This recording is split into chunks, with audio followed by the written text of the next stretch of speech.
Welcome to the Fire These Times, a podcast dedicated to the easy task of tackling the 21st century from the periphery. This podcast is ad-free and accessible to everyone thanks to the generous donations of Patreon supporters on patreon.com/firethesetimes. For as little as $5 a month or $50 a year, you can help keep this podcast independent that way. The Fire These Times is named after the James Baldwin book The Fire Next Time, and the music is by Ibrahim Youssef. Thank you for listening and take care. Hey everyone, so this is a conversation with Anna Malaika Tubbs.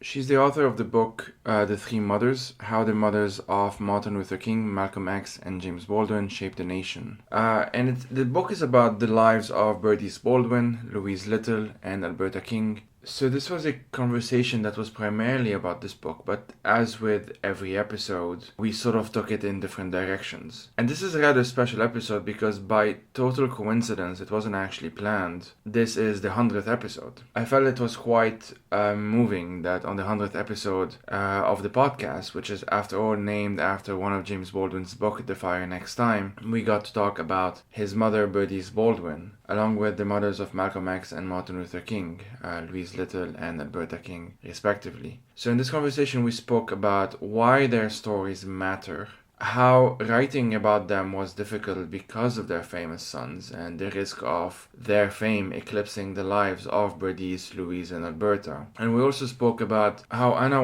she wasn't just writing a biography of these three women, but also contextualizing their lives in this long history of struggle as Black women. And what's also kind of very special is that Anna became a mother while writing a book about Black motherhood. So obviously we spoke about that as well. So that's it for me, folks. There was a slight issue with the audio on my side, not on Anna's side this time around. But I did my best in the editing to reduce any kind of noises and that sort of thing. So it shouldn't really bother much. But I just wanted to apologize in advance for that. It won't happen again. So thanks again, folks. Thank you for listening and take care.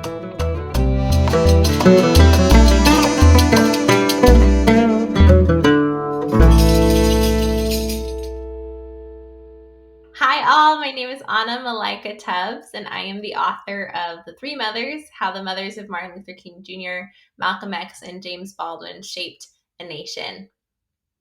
Well, thanks a lot for doing this. As it happens, this is the 100th episode of the podcast. Oh, that's awesome. Yeah, and I mean, this is a podcast that's named after one of Baldwin's books, The Fire Next Time, which is one of my favorite books, obviously. And as it happens, we postponed and everything, so you can testify that this wasn't really planned. This is the 100th episode. We're going to talk about Louise Little, Berdis Baldwin, and Alberta King. So let's just introduce us to the book. Who are they, and why did you want to tell their story? Definitely. So the book is equally about celebrating them as individuals, as well as thinking about what their stories represent for Black womanhood, especially in the United States. And so each of them individually had these incredible lives that really deserve attention. And we should have known these stories already, especially with the amount of celebration that their sons receive and the amount of reverence. And especially in these three cases, their mothers' lives were important, not only in birthing their children, but also in translating their own passions, their own talents, their own skills into their mothering. And their sons take from those lessons and share them with the world. So Alberta King was somebody who believed in social justice being intertwined with her faith. She was raised by two religious leaders, the leaders of Ebenezer Baptist Church. She believed that you had to stand up against oppression, against poverty, against discrimination. And if you were privileged enough to have an education, it wasn't something that you just kept to yourself, but instead you used to advance a freedom cause forward.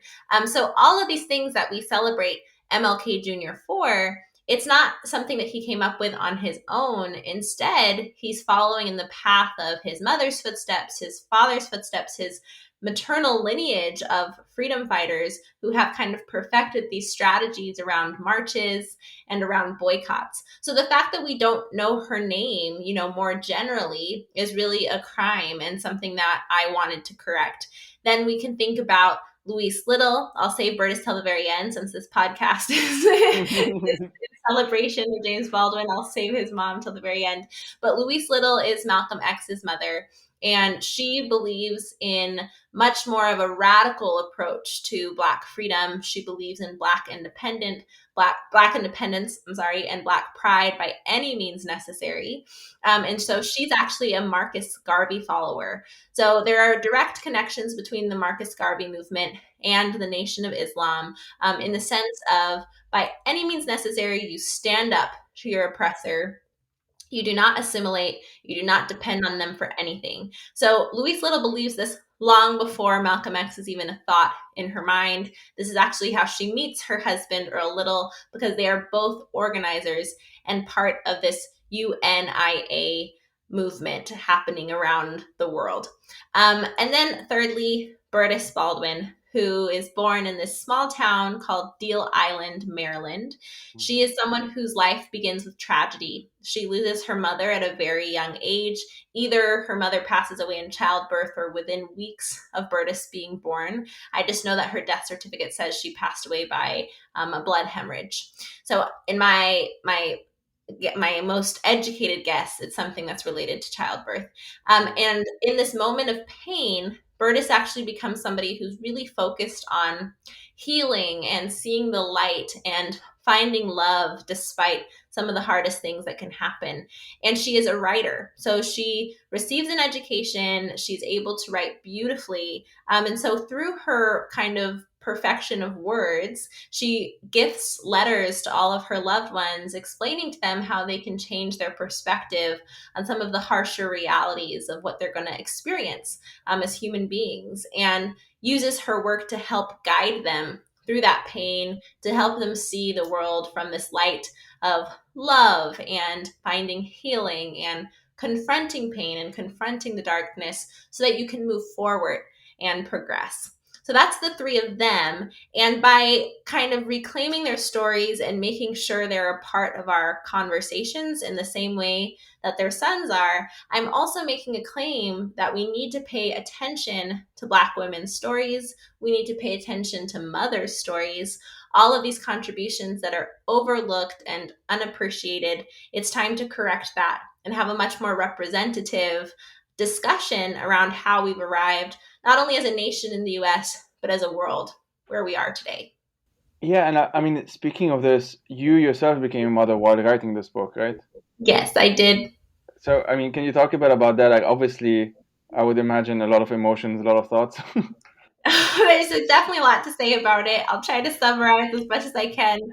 So yes, when I started writing the book, I wasn't a mom yet. I just really wanted to honor my own mother. She was an incredible mom who always stood for women's rights, both in the US as well as abroad. And I wanted to follow in those footsteps, as well as add to what she taught me from my experiences in undergrad and in my master's program and in my starting my PhD in sociology. And I also wanted to just make sure that more people were paying attention to the role of motherhood.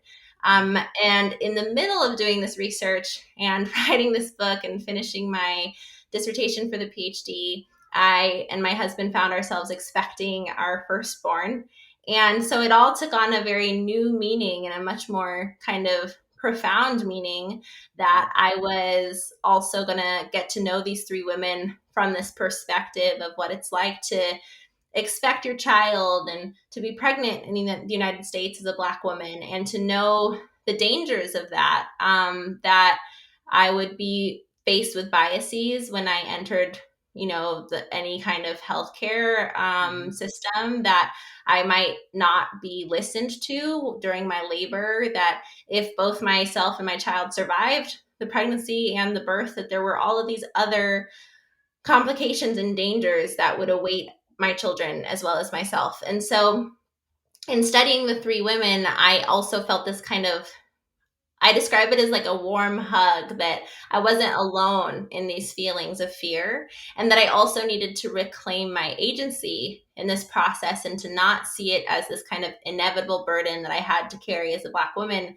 but instead to say, there's so much fight within me, and it will continue to be that way. And I can reclaim the joy and the love, and that being an important part of the fight, that I wouldn't allow fear to be the main part of my experience as a Black mother, but instead to be joyful, to be excited, to find other Black women to support me. So I had doulas with me throughout my pregnancy, as well as in the hospital when I gave birth to my son. So all of these things I became much more aware of because I was also studying these three women at the same time. And they continue to teach me about my motherhood, and I think they will as my children age. I now also have a 4-month-old.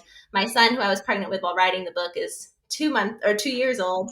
And I'm now, thinking about that. All three women were also mothers to several other children, not just the famous sons that we know about. Yeah, and also, like, actually, speaking about that, yeah, as you said, I mean, everyone knows the names of their sons. The sons are very famous, obviously, especially Martin Luther King, but Malcolm X and James Baldwin as well. Were you sort of worried while writing this book that, like, this? I don't know how to ask the question, but, like, were you sort of worried that you're trying to give them back agency in many ways? You're trying to fight back against this erasure. We're sort of worried that, well, their sons are just too famous that the erasure will happen anyway, or something like that. There were a lot of kind of moments where I thought, oh, am I doing this the right way? If I'm trying to fight the erasure of Black women, should it be a book that's focused on these three famous men? What is that message that I'm sending in that sense? But I realized I also was aware that I wanted as many people as possible to read this book, a book that was going to celebrate Black womanhood, Black motherhood in ways that it hadn't been celebrated before.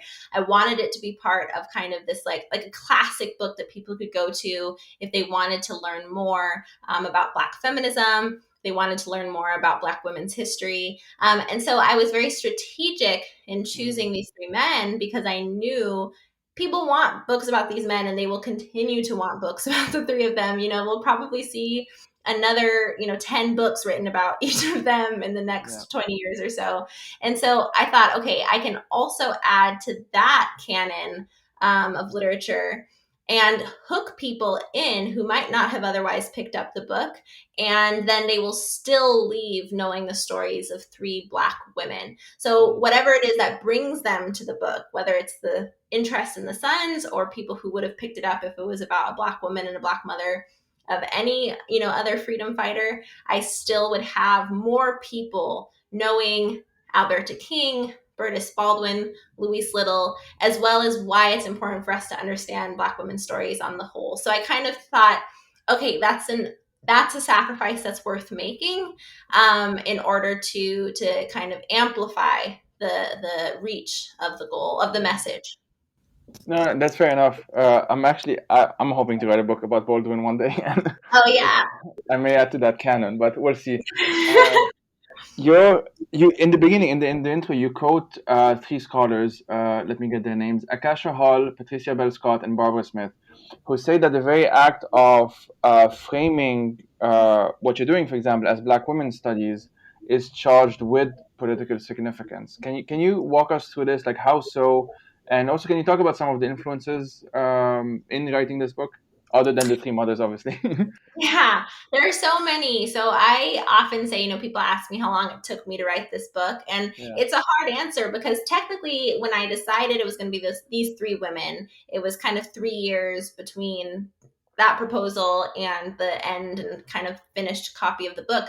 But quite honestly, there's so much more that goes into it. And what I studied as an my life experiences first, but then I studied as an undergrad, my master's in gender studies. So there's all of these influences that are from Black feminist scholars. So the book is kind of filled with these shout outs to the writers who have inspired me, whether that's Alice Walker or Melissa Harris Perry or Brittany Cooper or Margot Lee Shetterly or Isabel Wilkerson. So there's definitely this kind of rich, you can even look at it in the references database of Black women's voices that I am calling on and that I am kind of saying I'm in conversation with through this book. So those are kind of my primary inspirations outside of the three women. And this notion of even studying Black women being political, there's a lot of ways in which we could answer that, but one of the primary ones is thinking about the fact that so often Black women who want to study other Black women are told,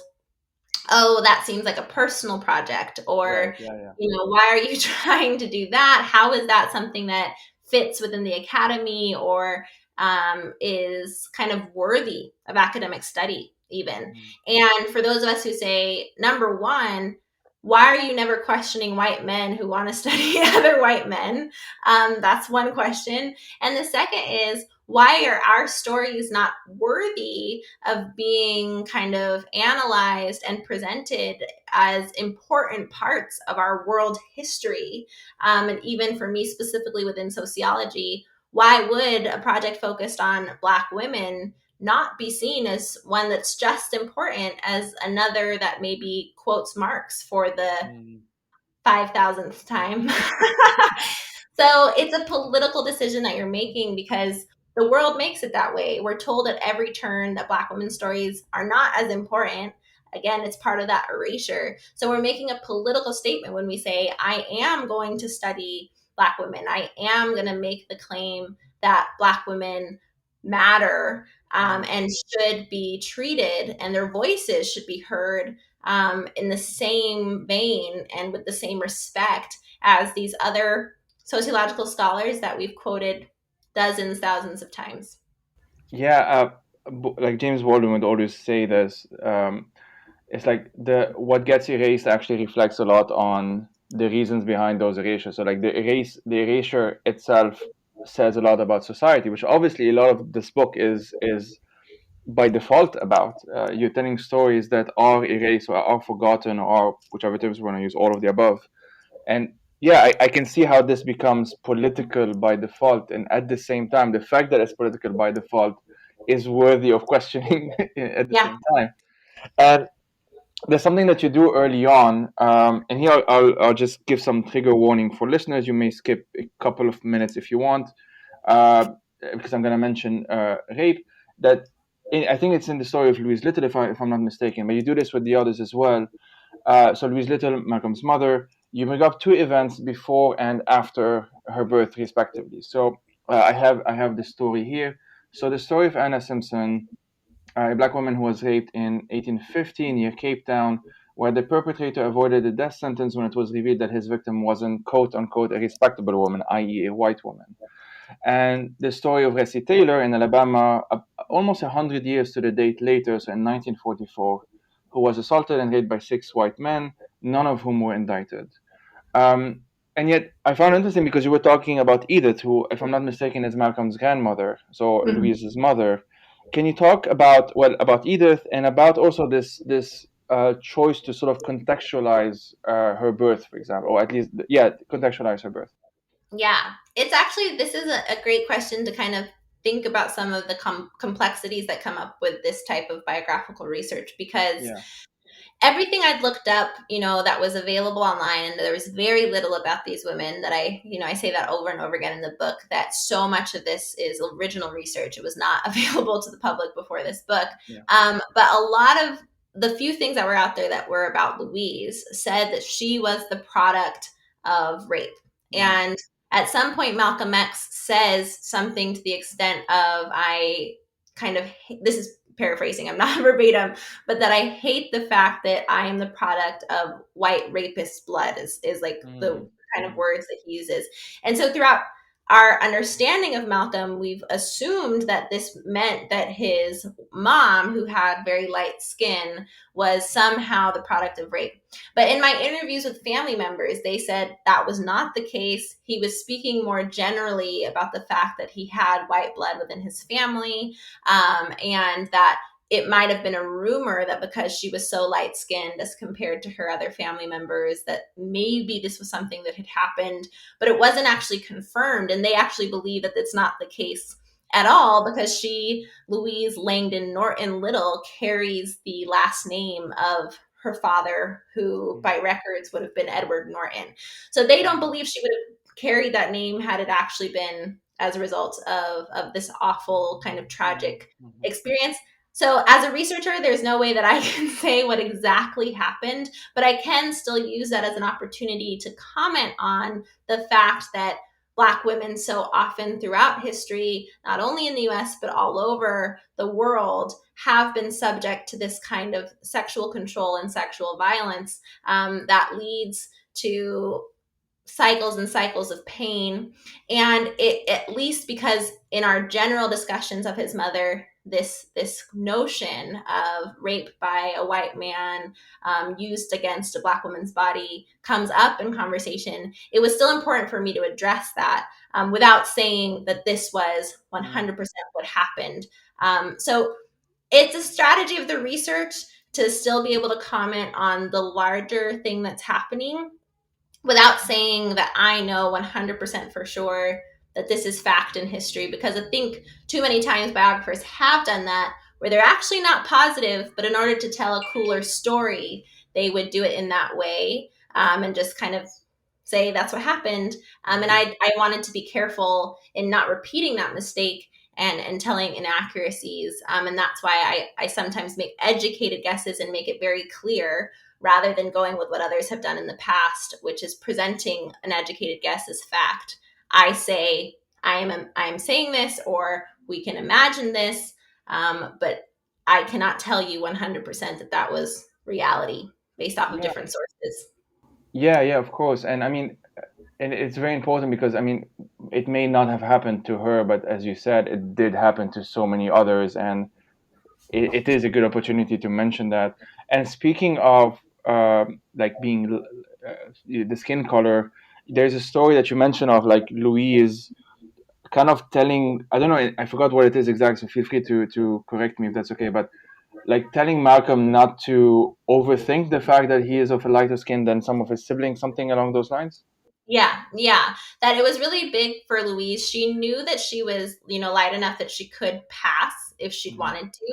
But this is something that actually really angers her because she's very proud to be a Black woman. Mm. And she wants to make sure that people know this about her so that she doesn't think she's better than anyone else because she's light skinned. She doesn't want to reproduce these notions of colorism. And so Malcolm is her son, who is also lighter than a lot of his siblings. And so he makes the comment that he always felt that she was harder on him because he was lighter, and that she would say things like go get in the sun, like get some color. And she wanted to make sure he didn't have this kind of superiority complex because he had lighter skin. Again, that's not something that we can say is fact. It's possible that Malcolm X this was his opinion of how his mother treated him. There's a lot of other reasons why she might have been harder on him. He was Right. kind of more of the rebel of the group. He didn't really listen to her when she would say, don't do this, don't do that. We know that when his father passed away, he turned to shoplifting. This was one of the ways in which he Mm. expressed his kind of grief by acting out in these ways. So it's also possible that she was harder on him because he was a little bit more stubborn than his siblings. But he does say in his autobiography that he thought it was because he was lighter than the rest of his siblings. Yeah. Well, I mean, speaking of Louise, she was born in Grenada, which I don't know if a lot of people know this, but it's such an important part of the story. You didn't mention it a bit before, but can you talk a bit more about that history and how inevitably it would have impacted Malcolm, but more importantly for our conversation, how it impacted Louise? Yeah, so Grenada's history is really incredible, and one that I didn't know that much about before I started writing this book. But I do think it's very cool that a lot of readers have said they really appreciate that first chapter because Mm. while I'm saying that the lives of the sons don't start when the sons are born, it starts so much sooner. It's the same thing I'm saying about the women in that first chapter. We also need to know what came before the day they were born and how not only their families influence them, but the cities that they're born in, the places that surround them are going to influence their lives and their decisions. And so, especially 100% with the revolutionary history that is in Grenada, and we have an example of this through not only the kind of Arawaks and the native peoples of Grenada who are fighting against colonization at every turn. We also see it with the amount of kind of liberated Africans that are within Grenada and kind of keep this spirit alive of resistance, as well as with Fadan's rebellion who is this freedom fighter, radical fighter, who actually kept white European soldiers hostage for several weeks in his attempt to reclaim Grenada. And all of these are things that she being Louise, would have grown up hearing, not only from her own family members, but from others who were, part of the Arawak lineage, or even hearing the stories of those who this mountain is called Leaper's Hill, because when Europeans were coming to colonize and enslave the people of this island, they decided instead they would rather jump to their death than to kind of serve their oppressor as slaves. And so they jump from this hill, it's called Leaper's Hill, to their death in the water as this final statement that we will not bow down, and over our dead bodies will you gain control of our home. And Louise really follows in these footsteps. I often say that if you're somebody who likes to study these kind of radical, badass women like Assata Shakur, for instance, Louise is within this, and this she would have proudly said that herself, that this is the kind of fighter that she is. She is courageous, probably also experiences fear, but turns that fear into these bold actions and statements against white supremacy. Yeah. So speaking of that as well, like the chapters, I usually don't pay attention that much to chapter title, but these were very very distinctive in many ways. So I'll just read them out for our listeners. I wrote them here. So the circumstances of our birth, the denial of our existence, our men and marriages, the birth of our children, our trials, tribulations and tragedies, loving our sons, losing our sons, the circumstances of our death, and finally, our lives will not be erased. So, of course, the book isn't a memoir, but it has this memoir-like qualities. And I'm curious if you can kind of talk to us about this decision to use the we, and yeah, like why did you do it? Yeah, thank you. I really appreciate that. I was trying to, this is sort of part of my second goal, where that first goal is in celebrating them as individuals and not reducing their stories into categories around Black womanhood, because that happens so often when Black women are represented. It's as if we are a monolith, as if we're all the same, and one thing one of us does is representative of all of us. And that's so dehumanizing. So I didn't want to reproduce that. I wanted to make sure that this was a celebration of three unique women with beautifully rich, diverse stories, and what that means, again, for Black womanhood as a whole. But I also had this second goal of saying, again, what do their stories tell us about Black womanhood? And how sad is it that their experiences, even though they're so different from each other, they come from different backgrounds, different places, they have very different, access to resources even, but they're still in many ways treated similarly in the United States because they are Black women. And these titles is a kind of nod to that we are all a part of this story. We are all Black women who are experiencing these treatments in the US by varying degrees. But this is kind of what Black women will go through in the United States. What these titles are sort of these markers for our lives.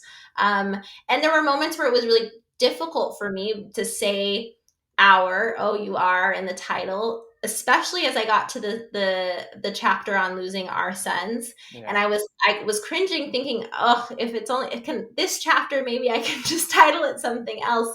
I don't want to even think about that. But it's also to say that Malcolm, Martin, and James were our sons as well, in that way, that they were a part of our entire community. And that loss should be felt at that personal level. We shouldn't become numb to it because we see Black mothers losing their children so often in the media. It should be something that each and every time we feel like one of our own has been taken from us, because we need to start fixing things rather than thinking that Black mothers should just inevitably experience this and they should do this on their own. And we need to hear what they're going to say for us and the whole country and how they're going to help us move forward, rather than saying, what are we all going to do to help keep this from happening to other Black mothers in the future. So it's definitely to kind of pull more people into it and say, let's try as best as possible to walk in their shoes, to experience this on the most human level possible, rather than as a detached observer. Yeah, yeah. Honestly, it still marks me to this day, and this is something that Baldwin, like James Baldwin, mentions quite a lot. Um, that like neither Malcolm X nor Martin Luther King even made it to age 40. They both died at age 39. Yeah. Somehow, I don't know, when one thinks of history, we sort of age them a bit more, but they were actually just in their 30s in the end. And Baldwin, like James Baldwin, was a few years older than them, but he really outlived them until his 60s, of course. Yeah. But in case of their mothers, they outlived all of them. Mm-hmm. Of course, Malcolm's mother, Alberta, outlived him, and then herself would be assassinated 6 years later. Louise Little outlived Malcolm by quite a significant margin. She died about 30 years ago in 1991 at the age of 97. Yeah. And of course, James Baldwin's mother also outlived him by a few years, I believe. I actually don't have the date of when she passed away. But 1999. okay, and yeah, he died in 1987. So yeah, can you talk? You already mentioned it a bit, so feel free to expand on that. This loss, especially, I would say, or I would guess, the losses of Malcolm and Martin, because it was at such a young age. What do they know of how it affected their mothers, and what can you kind of tell us about that?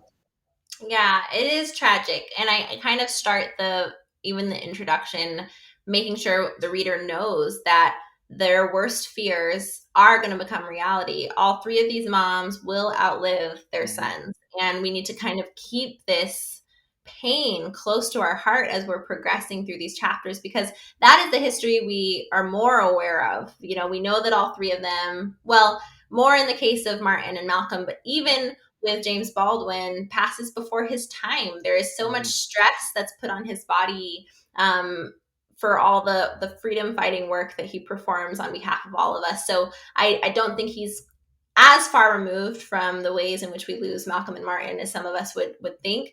Hmm. But yes, all three mothers outlived their sons. And we see more of this from the perspective of people around Alberta and around Louise, because again, part of the erasure is that we don't really have firsthand accounts from the women of how they felt about things or how they were interpreting situations. So there is a caveat to that.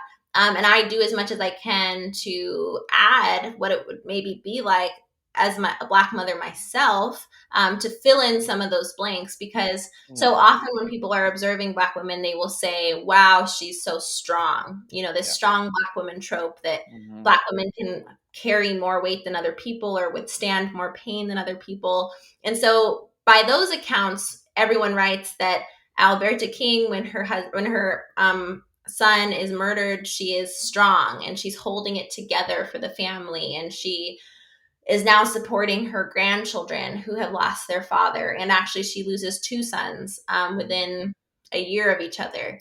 And I think that there's more to that. Throughout her whole life, she talks about how worried she is about losing her loved ones, especially her children, and how she's scared about the fact that, especially MLK Jr., has such a profile and there's all these people threatening him. This worries her so much that at times doctors have to put her on bed rest because she's stressing herself out so much, imagining what could happen. So I can imagine that when she hears the news that her worst fear has become reality, she falls apart, a little bit. And it's not just this moment of strength. I'm sure the strength was a part of it, but that she also is so heartbroken that her Hmm. children have been robbed from her. And she sees this as a moment to further protect her family members, to further think about protecting her husband, protecting her daughter who's still alive, and the grandchildren who now do not have either of their fathers. So this is important to pay attention to the balance of, yes, some way she found to move forward, especially with her faith, their Christian faith, and saying, God called my sons to do this. But she also experiences very, very deep pain and grief, And we can't forget that part of it. With Louise Little, we have to mention some of the context with her as well. Before Malcolm is assassinated, she herself has been put away against her will in an institution for around 25 years. And this is a result of right after her husband is murdered, a white male physician is sent to evaluate her because she's resistant to welfare workers entering her home. And he concludes that she's experiencing dementia. And he cites in his doctor's note that she is, quote, imagining being discriminated against. This is enough for her to be put in an institution against her will for 25 years.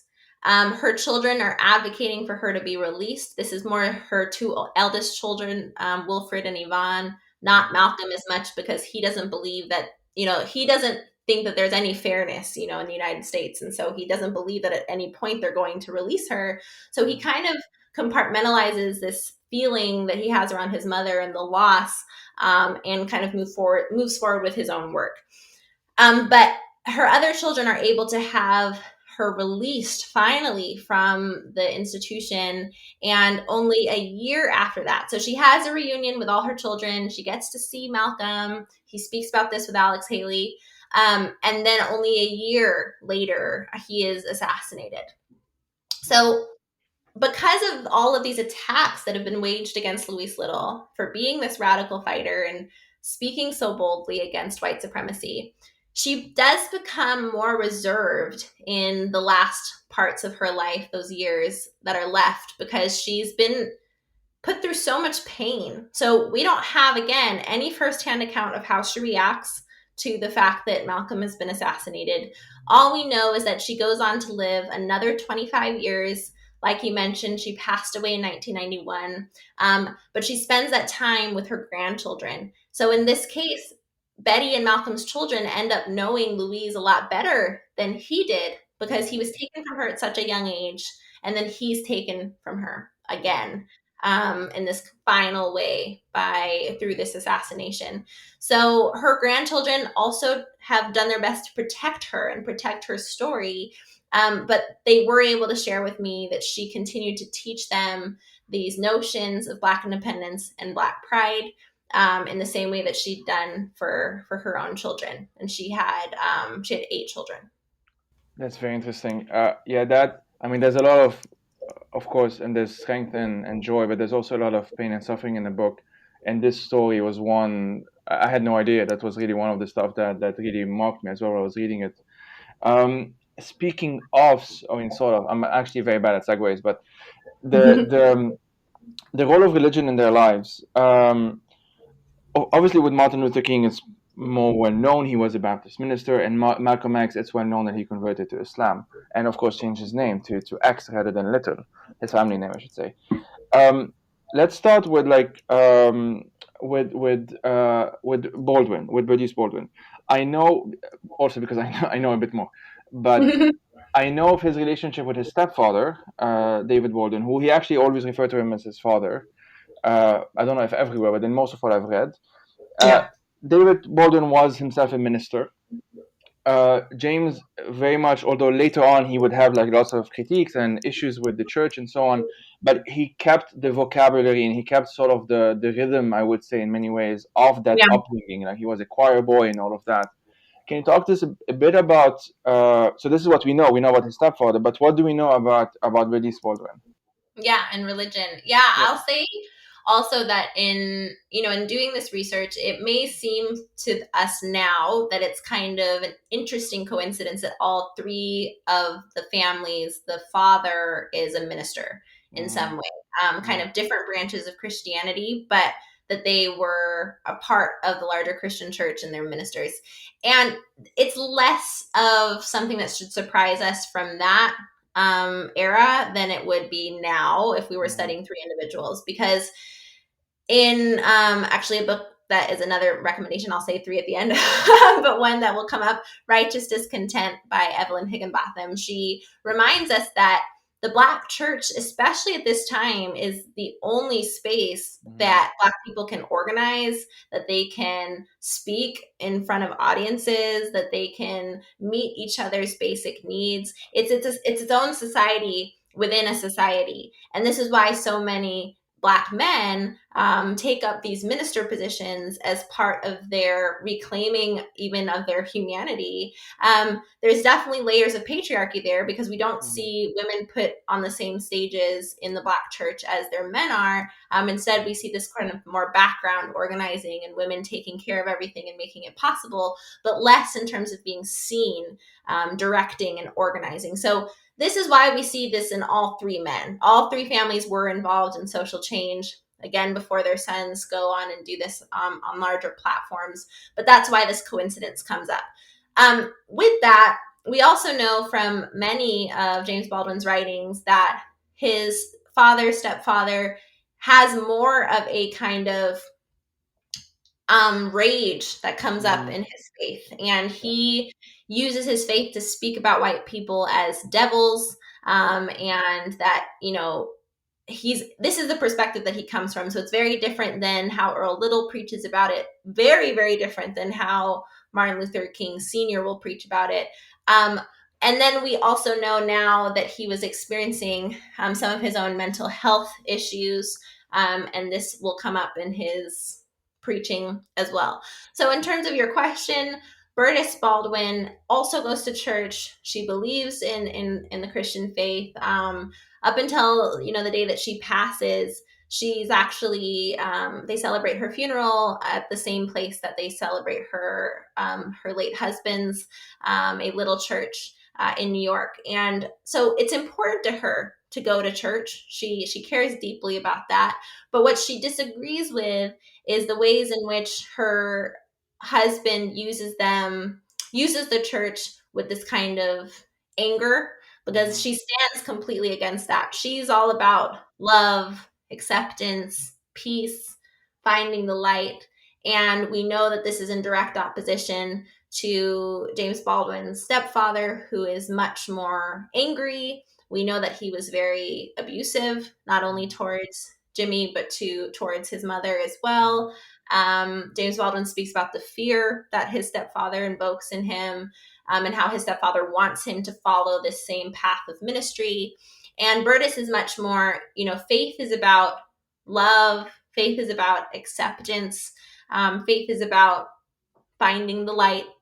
And so she's a very different character in terms of religion when we put those two in juxtaposition to each other. And I think this is what allows, in my opinion, James Baldwin to still see the role of religion in his life, but to not feel like he has to stick to this ministerial path. And instead, he can take from so much of what he learns in that organizing and oration of the church, but apply it to something that is different and that can unify people rather than, I guess, keep them apart.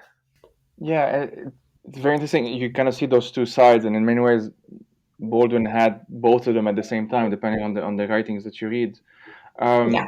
And I remember, like, speaking of the role of the Black church, I remember Baldwin sort of paraphrasing or quoting Malcolm X. This is in that documentary, I'm Not Unique, that came out a few years ago. That something like along the lines of like the most segregated hour in America is like high noon on a Sunday or something like that. Yeah. And this is something that Malcolm X would reference even after converting to Islam. So this is something that we clearly see the impact, or at least the importance of the Black church in that world, in that sphere, regardless of their personal beliefs or whatever. But like, okay, so this is Berdis Baldwin. What about Alberta King? Yes. Alberta King is someone who, I think I might have said this, so maybe a slight repetition, but that her parents they established Ebenezer Baptist Church. So Right, yeah. Even in the way we talk about Ebenezer Baptist Church more generally, we have this wrong in our telling of history. We often say that MLK Jr.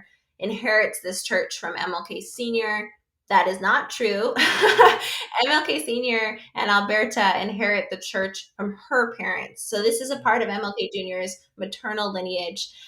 So she grows up going to church with her family, again, believing that through church, you can help to organize, and you can organize marches and boycotts. And it's all about kind of taking this vision in the way that she interprets it of the Lord wanting our earth to be just as equal as the way that God sees us. And they want to fight against oppression. They want to fight against poverty, making sure that there's more equality on earth, just as it should be and would be in heaven. So this is how so much of their ideals are from that, again, kind of space of acceptance and of love and of helping people come together, and be seen equally as they are in the eyes of the Lord. So this is kind of the notion of the King family, that Alberta grows up with.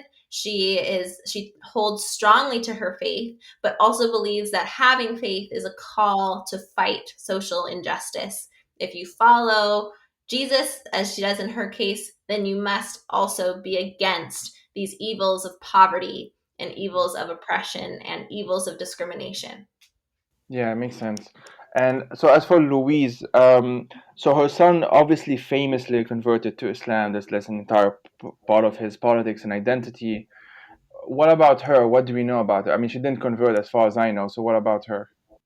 There's little that we know, but I base my understanding of this off of something her eldest son said, in a speech that he gave around Louise Little. And well, he's talking about Malcolm X, but anytime he gives a speech, he reminds everyone that he couldn't have done it without, especially their mother.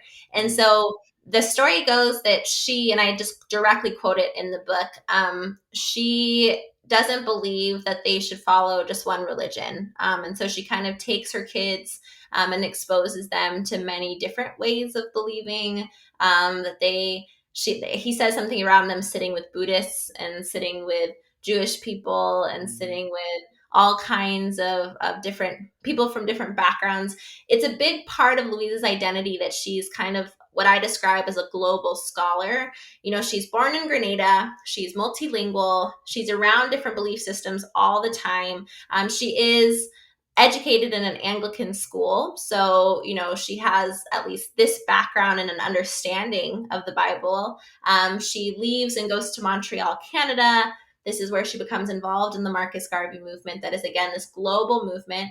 And then she, from there, is sent by Marcus Garvey, she and her husband, to different places in the Midwest to further incite this revolutionary spirit.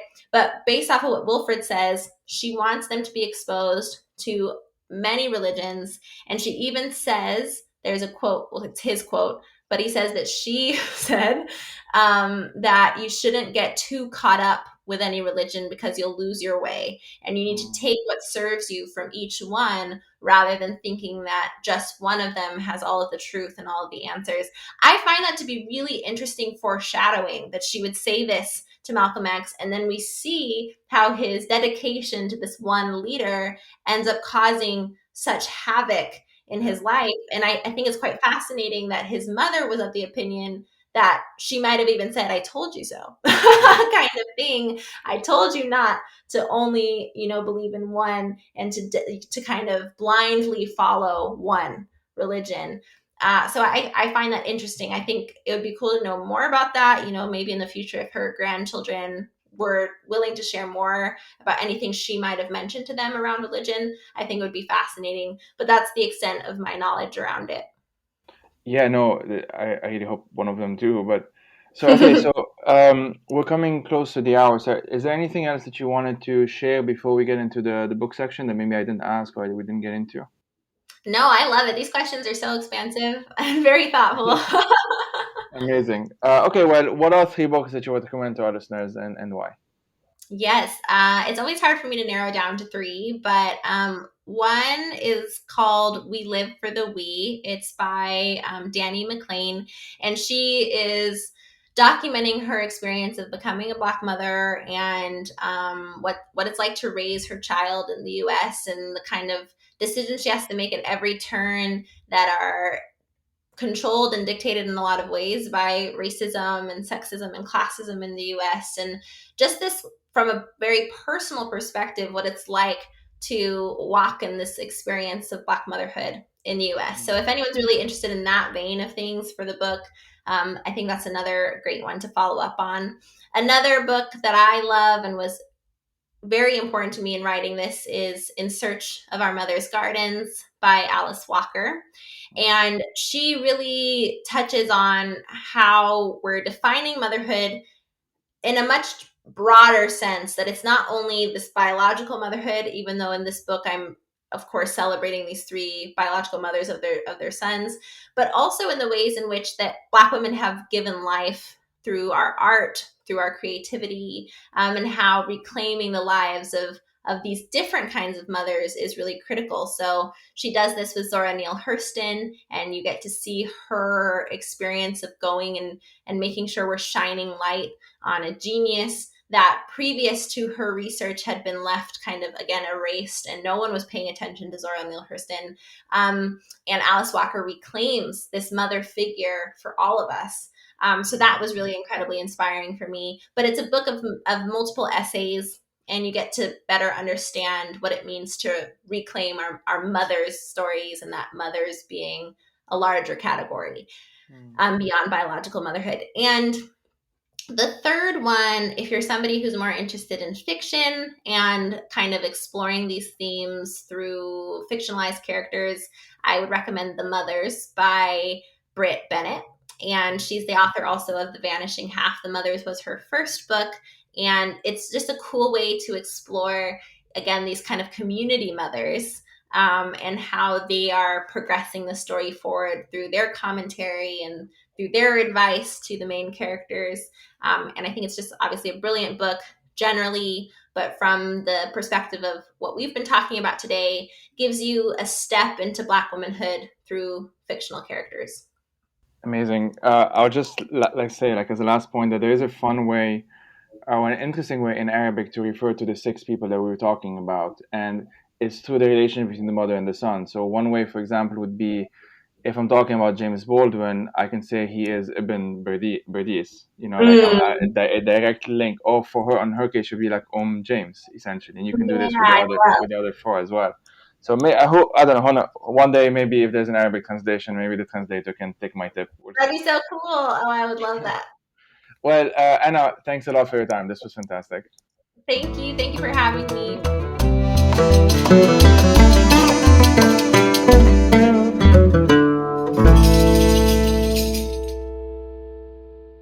The Fire These Times is hosted by myself, Joey Ayoub. I am also its producer, researcher, writer, and sound editor. If you want to help turn this project into a full-time job, please head out to patreon.com/firethesetimes to support it. These episodes are part of a bigger project which includes resources, a newsletter, and eventually YouTube video essays as well. As always, thank you for listening and take care.